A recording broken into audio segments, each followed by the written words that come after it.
Ika. Ika. Hey, Ika. Good morning. Good morning. Oh, does that feel so good?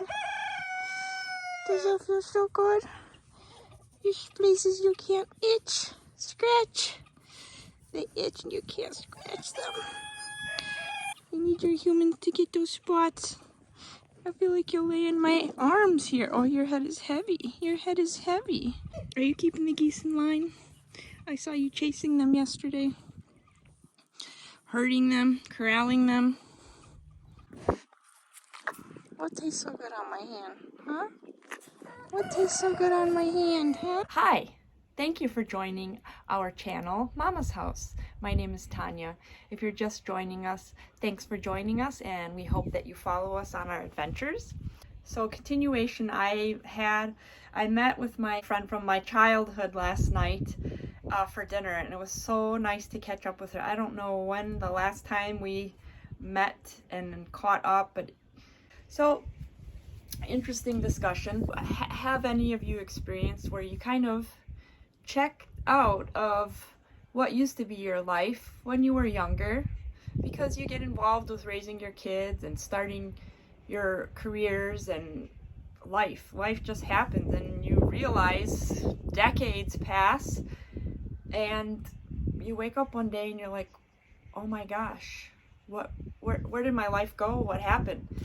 And you have these moments of clarity, and you have these moments and you're like, I used to be this way, but now I'm this way, and it wasn't necessarily the way I wanted to be, but it was just a circumstance of events in life happening, and now I'm stopping and pausing and thinking, I miss that person, or I miss that life. It's mind-boggling. So this shirt kind of sums it up for me. I don't rise and shine. I caffeinate and hope for the best. I am not a morning person. So I need my cup of coffee in the morning to get me started. And I caffeinate and hope for the best because every day brings its own set of challenges and unexpected surprises. Like last night when I was laying in bed, almost falling asleep, and it hit me. A thought hit me like, oh my gosh, you let the dogs out of the kennel, which is a normal routine at night. I let the dogs out of the kennel, and I forgot that I let the chickens out because that's not my normal routine yet. It is in the spring and summer, but not in the winter.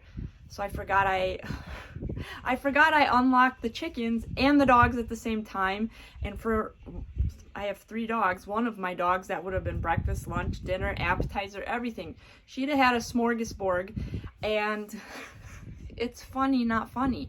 She loves to attack our chickens and our guineas and eats them. It's tragic. It's very, very frustrating.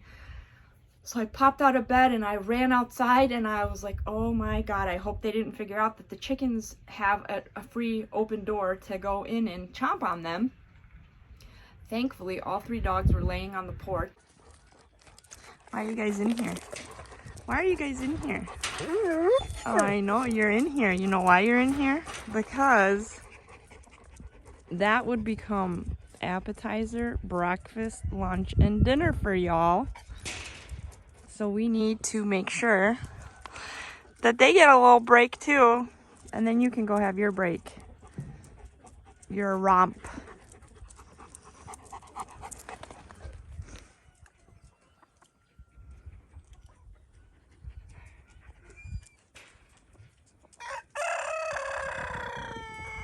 Good morning to you too. Good morning, chickie-doos. I'm glad you came out.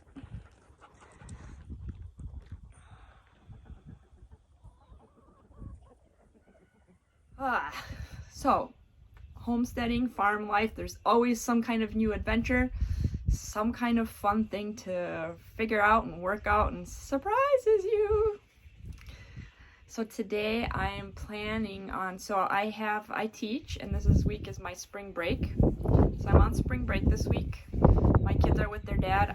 They went with him somewhere for spring break. So I'm on a staycation. I stayed home and I decided to catch up on things around the property because there's always something to catch up on. I think today I'm going to transfer and plant some of the flowers I bought yesterday at the greenhouse, start my seedlings, take care of some paperwork, so on and so forth, and try to figure out, make some plans for landscaping around the house. So this is just a PSA, a public service announcement, to follow your dreams. Follow your dreams. If you have a dream, make a goal, set that goal and work towards it. You don't have to work towards it rapidly unless of course you have that ability, but sometimes we need to take baby steps to get to our goal. This was my goal years ago, to have my own homestead, to have chickens, to have an organic garden, to learn to live off the land, so to speak. And slowly it happened, not overnight. It's been a process. There's a huge learning curve. I'm a city girl, and I'd never, besides gardening in the backyard, I never had chickens or many pets at all.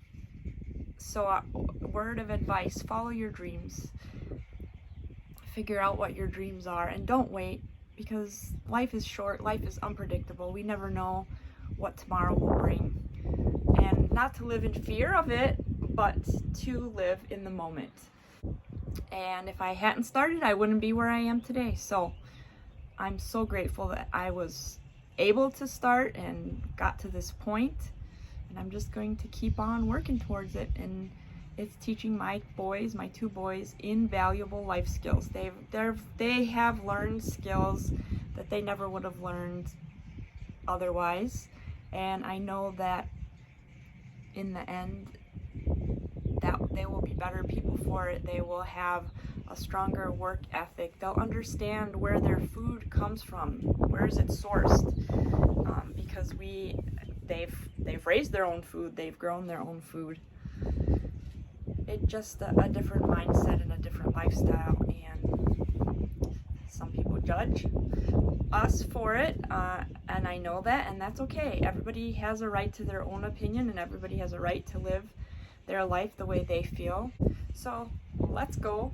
It's so beautiful out. It's probably in the 70s. It's a little overcast, but let's get started with the planting. And thus, this is where my problem begins. I don't have any dirt. Maybe I have some in the barn, but I don't think I have any dirt. And I need dirt to put in the pots so that I can plant the flowers. I have dirt for the seedlings, but I don't think I have enough of that either. So I might have to head on out and buy some dirt. Oh boy. Maybe I'll go plant something first. Last year we bought 4 lilac bushes, and I wasn't sure that they survived. They survived, even though they're dead. We never planted them. They're still in the pot. So my goal is to plant those so that they can start establishing roots, and they do survive, because they look really beautiful, and I would hate for them to die. No luck. No soil in the barn. I found a cat up in the styrofoam patches, but I did not find any soil, so I guess I'm gonna have to go to Menards. Oh. Hi, Patches. Are you up in the styrofoam? Yeah. Why? Is it cozy? Yeah. Okay. I'm allergic to you. Yeah. These are the lilac bushes. They survived. I know, because there's buds on them. See the little green buds? So I gotta get these guys in the ground before they die. And this is one of the many projects that exist on the homestead. Landscaping. So I'm gonna try and start on this corner and see how we go. I'm not quite sure what I want to do with it yet. If you have any ideas, I'm open to suggestions. So it's not gonna work how I thought with the lilac bushes. I Googled them and they get plant 5 to 7 feet apart, and they get 4 to 9 feet high. And so the spot where I wanted it, it just absolutely would overtake that area. So I think I'm going to make a planter box and plant some flowers there, and probably plant the lilacs in front of the house where they have more space to grow. It's so beautiful outside today. So beautiful. Okay, I think I need to go run some errands. Today is the last day of my staycation. I'm a teacher and I had spring break this last week, and I decided to just stay home and stay put and get caught up on things around the house with the animals and the homestead. You can see in the back the grass is turning green, so I need to find a lawnmower so that we can cut the grass. Today they come home and I can't wait to see them. I haven't seen them in 10 days. Thanks for joining us. Welcome to Mama's house, and we'll see you soon.